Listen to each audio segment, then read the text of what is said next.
नमस्कार, मैं दिलजीत कौर, आप देख रहे हैं CN24। आज के इस अंक में आपका स्वागत है। खबरों के विस्तार में जाने से पहले एक नजर डालते हैं सुर्खियों पर। देवरिया में लोक नृत्य देखना पड़ा महंगा, आर्टिगा कार ने ली 6 लोगों की जान। अंतर जनपदीय शिक्षकों का जिला मुख्यालय पर प्रदर्शन, श्रमिकों ने मनाया बाबा साहेब का जयंती समारोह। माइक्रो फाइनेंस कंपनी ने एजेंटों और ग्राहकों को लगाया चूना, 10 करोड़ लेकर फरार। और बाइक सवार युवक युवती को ट्रक ने मारी ठोकर, युवक की हालत गंभीर। और अब खबरें विस्तार से। उत्तर प्रदेश के देवरिया जनपद के गौरी बाजार थाना क्षेत्र का पन्हा गांव, जहां बीती देर रात एक अनियंत्रित अर्टिगा कार एक धार्मिक समारोह में चल रहे लोक नृत्य के कार्यक्रम में जा घुसी, जिससे तत्काल 6 लोगों की तत्काल मौत हो गई और 10 लोग घायल हो गए। इलाज के दौरान आज एक अन्य घायल व्यक्ति की गोरखपुर मेडिकल कॉलेज में मौत हो गई। गौरतलब है कि गौरी बाजार थाना क्षेत्र के पन्हा गांव में बीती रात एक पूजा के दौरान लोक नृत्य कार्यक्रम का आयोजन किया गया था, जिसे देखने के लिए सैकड़ों लोगों की भीड़ इकट्ठा थी। उसी दौरान रुद्रपुर से गौरी बाजार की तरफ तेज अनियंत्रित अर्टिगा कार नृत्य देख रहे लोगों के बीच घुस गई। रफ्तार का कहर इस कदर था कि देखते ही देखते शव के ढेर लग गए और कार के परखच्चे उड़ गए। कार में एयरबैग होने के कारण कार सवार लोगों को खरोच तक नहीं आई। कार में शराब के रैपर भी देखने को मिले हैं। इस भीषण मार्ग दुर्घटना में एक गाय भी गंभीर रूप से घायल हो गई है। ग्रामीणों द्वारा कार सवार को पकड़कर पुलिस के हवाले कर दिया गया है। ग्रामीणों और मौके पर पहुंची पुलिस की मदद से घायलों को जिला अस्पताल पहुंचाया गया, जिसमें एक की हालत को गंभीर देखते हुए डॉक्टरों ने गोरखपुर मेडिकल कॉलेज रेफर कर दिया, जिसकी इलाज के दौरान मौत हो गई। घटना में प्रशासन की लापरवाही को देखते हुए ग्रामीणों ने गौरी बाजार रुद्रपुर मार्ग को जाम कर जमकर नारेबाजी शुरू की। बसपा नेता चंद्रिका निषाद ने कहा कि प्रशासन ने इन्हें हाथ पर हाथ धरे बैठने को थोड़े ही कहा था। सड़क जाम करने वालों की मांग थी कि मृतक के परिजनों को 20 लाख रुपए, घायलों के परिजनों को 5 लाख रुपए और मृतका के परिजनों को किसी एक सदस्य को सरकारी नौकरी दी जाए। सभी लोग इंतजार कर रहे थे शासन यहाँ आए, शासन प्रशासन के लोग आए और लोगों की मदद करें। बहुत काफ़ी विलम्ब से अभी एडीएम साहब आए हैं और उनको पत्रक दिया गया है।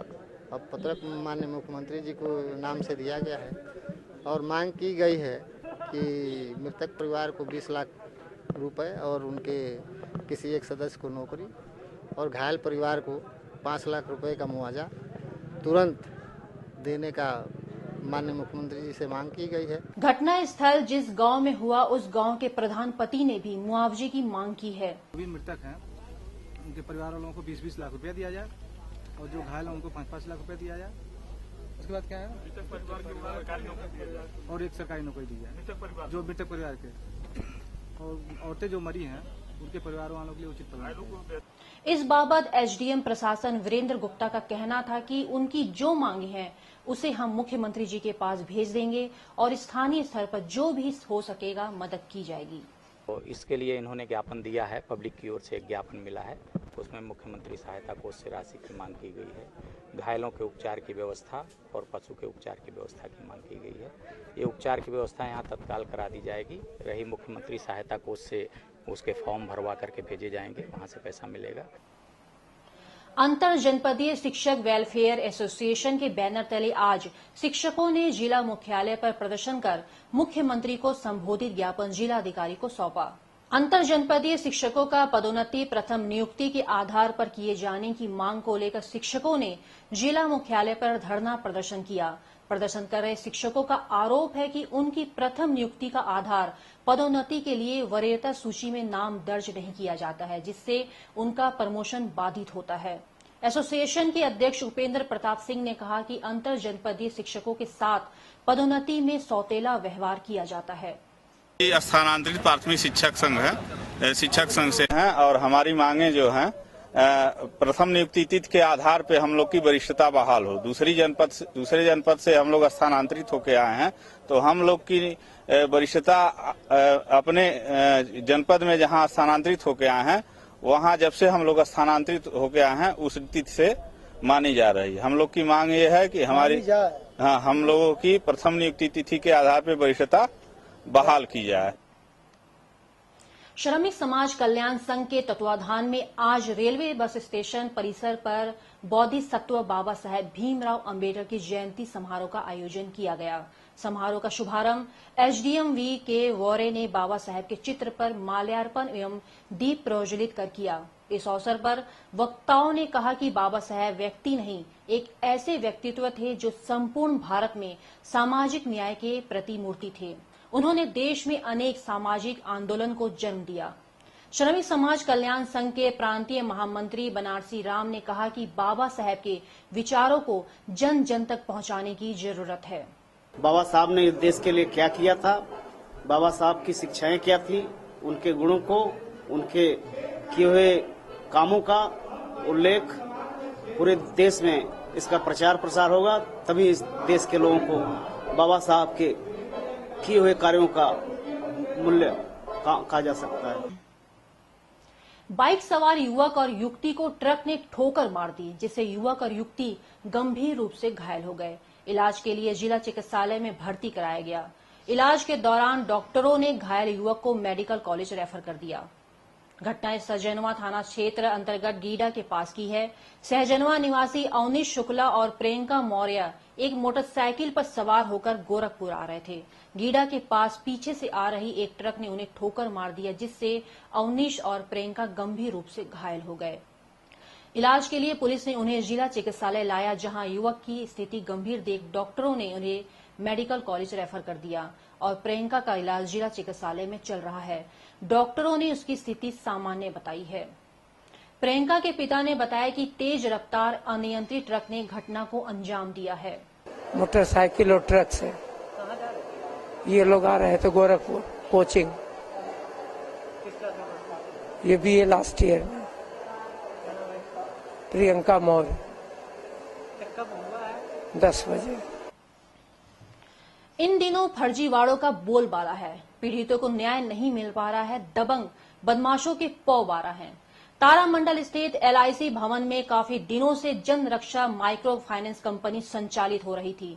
अपने 200 एजेंट के माध्यम से उक्त कंपनी ने विभिन्न योजनाओं के माध्यम से अब तक 10 करोड़ से अधिक रुपए जमा करा के पिछले दिनों से ही फरार हो गए। एलआईसी के ही एक कर्मचारी अधिकारी के शय पर उक्त कंपनी संचालित की जा रही थी और बताया जाता है कि ग्राहकों को इस बात का एहसास कराया जाता था कि माइक्रो फाइनेंस कंपनी का एलआईसी से ही करार है। कंपनी के हजारों चेक और बांड लेकर एजेंटों ने डीएम कार्यालय पर प्रदर्शन किया और फरार कंपनी के जिम्मेदारों की गिरफ्तारी की मांग की।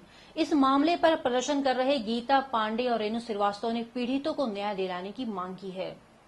और कम से कम ये अरविंद सिंह है जो मेन डायरेक्टर है जनरक्षा इंडिया के, और वो 10 करोड़ रुपया लेकर के यहाँ से गोरखपुर से फरार हो गए हैं।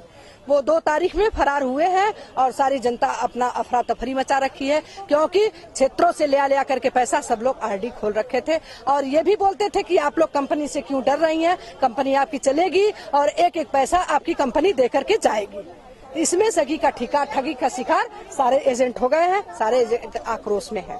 कुछ भी करने के लिए लोग तैयार हैं, यहाँ तक कि लोग आत्मदाह करने के लिए भी तैयार हो गए हैं। बहुत बड़ा धोखा किया गया है यहाँ पे, और यहाँ तक कि हम लोग ने 9 तारीख को अपनी एप्लीकेशन और एफआईआर सब एसएसपी को और डीएम को सब लोगों को हम लोग ने दिया, लेकिन अभी तक हम लोग पे कोई कार्रवाई नहीं हुई है। पुलिस प्रशासन हम लोग की कोई मदद नहीं कर रहा है। यहाँ तक कि हम लोग जिन जनता का हम लोगों ने पैसा जमा कराया है वो जनता भी हम लोग को आके घर पे प्रताड़ित कर रहे हैं। हम लोग को जान माल की भी धमकी दे रहे हैं। हम लोग को जान माल की भी खतरा हो गया है। और यहाँ हम लोग को एलआईसी के नाम पे जो वहाँ के केशव अधिकारी हैं, माइक्रो फाइनेंस के केशव अधिकारी जी हैं, वही आते थे, वही हम लोग को ये बताते थे। आगामी 22 अप्रैल को चैत्र पूर्णिमा के अवसर पर मर्यादा पुरुषोत्तम श्री राम के अनन्य भक्त श्री हनुमान जी का जन्मोत्सव बड़े ही धूमधाम के साथ मनाई जाएगी। यह जानकारी श्री श्री सालासर हनुमान जयंती की महोत्सव समिति के सेवादार अनूप अग्रहरी ने दी। उन्होंने बताया कि यह कार्यक्रम साहबगंज स्थित लक्ष्मी नारायण मंदिर परिसर में आयोजित होगी।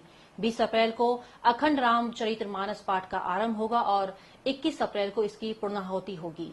22 अप्रैल को सालासर हनुमान जी का जन्मोत्सव धूमधाम से मनाया जाएगा। इस अवसर पर एक भव्य शोभा यात्रा निकाली जाएगी।